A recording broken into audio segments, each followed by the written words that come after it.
سرکار دو عالم صلی اللہ علیہ وسلم ارشاد فرماتے ہیں مسلم شریف کی حدیث بعد، رب کو توبہ کتنی پسند فرماتا ہے۔ خطا ہو گئی ٹھیک ہے، بتقاضۂ بشریت ہو جاتی، معصوم انبیاء علیہ السلام کی ہستیاں ہیں، محفوظ صحابہ کرام اولیاء کرام، لیکن عام طور پہ بتقاضۂ بشریت خطا ہو جاتی، گناہ ہو جاتا ہے، جری نہ ہو، باغی نہ ہو، جرت پیدا نہ ہو، تو توبہ کی کتنی ترغیب دلائی گی، کتنی پسند ہے۔ مسلم شریف کی حدیث پاک ہے، سرکار دو عالم صلی اللہ علیہ وسلم فرماتے ہیں،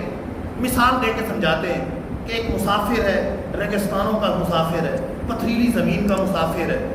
اس کے پاس سواری بھی موجود ہے، اس کے پاس کھانا بھی موجود ہے، پانی بھی موجود ہے، وہ آرام سے سواری پر بیٹھ کر، بھوک لگے گی، کھانا کھا کر، پانی پی کر اپنی منزل تک پہنچ جائے، اسے کوئی خطرہ نہیں، کوئی مسئلہ نہیں۔ پہلے کے سفر جو ہوتے تھے وہ مہینوں پر محیط ہوتے تھے، بسا کا سالوں پر محیط ہوتے تھے، درمیان میں جنگلات آتے تھے، ریگستان آتے تھے، درمیان میں صحرا آتے تھے، تو سرکار دو عالم صلی اللہ علیہ وسلم تشبیہ دیتے ہوئے، مثال دیتے ہوئے فرماتے ہیں کہ ایک پتھریلی زمین کا مسافر ہے، ریگستانوں کا مسافر، اس کے پاس سواری بھی ہے، اس کے پاس کھانا بھی ہے، اس کے پاس پانی بھی ہے، وہ ایک جگہ آرام کرنے کے لیے لیٹتا ہے، سواری کو چھوڑ دیتا ہے، جب آنکھ کھلتی ہے تو سواری غائب ہے، سواری کے اوپر کھانا تھا وہ بھی غائب ہے، پانی غائب ہے، کیونکہ سواری غائب ہو گئی، جس کے اوپر سارا سامان لدا ہوا تھا، جس کے اوپر توشہ سفر موجود تھا وہ غائب ہو جاتی، بڑا پریشان، اتنا طویل سفر بغیر کھانے پانی اور سواری کے کیسے کرے؟ اس پریشانی کے عالم میں کبھی ادھر دوڑ کے جاتا ہے، کبھی ادھر دوڑتا ہے، کبھی ادھر، اس عالم میں اس پر پیاس کا غلبہ طاری ہو جاتا ہے، شدت پیاس، العطش، پیاس کی شدت طاری ہو جاتی، اب واپس آ کے اسی جگہ پر لیٹ جاتا ہے اس ارادے اور نیت اور ذہن کے ساتھ کہ اب میں نے مرنا ہے، اب مجھے موت آنی، اب موت کے سوا کچھ نہیں، کیوں کہ سواری پر سوار ہو کر کیسے جاؤں گا، سواری نہیں، پانی کیسے پیوں گا، کھانا کہاں سے کھاؤں گا، اتنا طویل سفر ہے، اور ویسے پیدل چلوں گا تو راستے میں پیاس اور بھوک سے مر جاؤں گا، لہذا سو جاتا ہے، جب سو جاتا ہے پھر اس کی آنکھ کھلتی ہے، دیکھتا ہے تو سواری موجود، اس کے اوپر کھانا بھی موجود ہے، اس کے اوپر پانی بھی موجود ہے، اب جو اس سے خوشی حاصل ہوتی،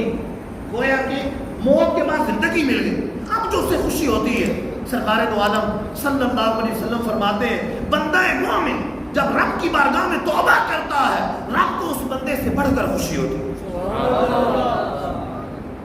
رب تعالیٰ کو توبہ کتنی پسند ہے۔ ایک حدیث پاک میں فرمایا کہ ہر انسان خطا کرتا ہے، لیکن بہترین خطا کرنے والا وہ ہے جو خطا کے بعد توبہ کر،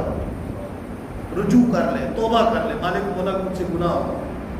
مجھ سے غلطی ہو، مجھ سے خطا ہو، مجھے معاف فرما، رب معاف فرمانے والا۔ تو قرآن و حدیث کے اندر توبہ کرنے کی ترغیب دلائی، اس کے فضائل بیان کیے گئے، اللہ عز و جل توبہ کو پسند فرماتا ہے۔ دوسری چیز یہ ہے کہ انسان توبہ کرتا ہے تو اس کے گناہ مٹ جاتے ہیں، اس کے گناہ معاف کر دیے جاتے ہیں، خطائیں مٹا دی جاتی ہیں۔ اللہ عز و جل قرآن پاک میں ارشاد فرماتا ہے وَهُوَ الَّذِي يَقْبَلُ التَّوْبَةَ عَنْ عِبَادِهِ، وہی اللہ ہے جو اپنے بندوں کی توبہ قبول فرماتا ہے، وہی ہے جو اپنے بندوں کی توبہ قبول فرماتا ہے، وَيَعْفُو عَنِ السَّيِّئَاتِ، اور بندوں کے گناہوں کو معاف فرما دیتا ہے۔ وہ اپنے بندوں کی توبہ قبول فرماتا ہے اور اپنے بندوں کی خطاؤں کو مٹا دیتا ہے، ان کے گناہوں کو مٹا دیتا ہے، ان کی خطاؤں کو معاف فرما دیتا ہے۔ حدیث پاک میں سرکار دو عالم صلی اللہ علیہ وسلم نے فرمایا، ابن ماجہ کے اندر موجود ہے، التائب من الذنب کمن لا ذنب لہ، گناہ سے توبہ کرنے والا ایسا ہے گویا کہ گناہ کیا ہی نہیں،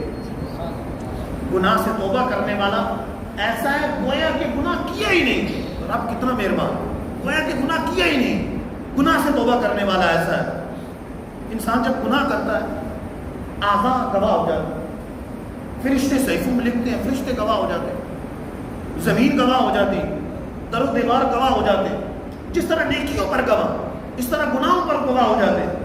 اب ترجیب ترہیب کے اندر حدیث پاک ہے، سرکار دو عالم صلی اللہ علیہ وسلم فرماتے ہیں جب رب کسی بندے کی توبہ کو قبول فرماتا ہے، سچی کوئی توبہ کرتا ہے، دل سے توبہ کرتا ہے، پکی توبہ کرتا ہے، توبہ تو نصوح کرتا ہے، رب اس کی توبہ قبول فرماتا ہے۔ جب توبہ قبول فرماتا ہے، فرشتوں کے صحیفوں سے،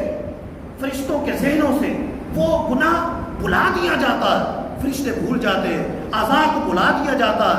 اور اس کے ساتھ ساتھ زمین پر اس کے نشانات کو مٹا دیا جاتا ہے. جب رب کی بارگاہ میں پیش ہوگا تو اس کے نامہ اعمال میں کوئی گناہ نہیں.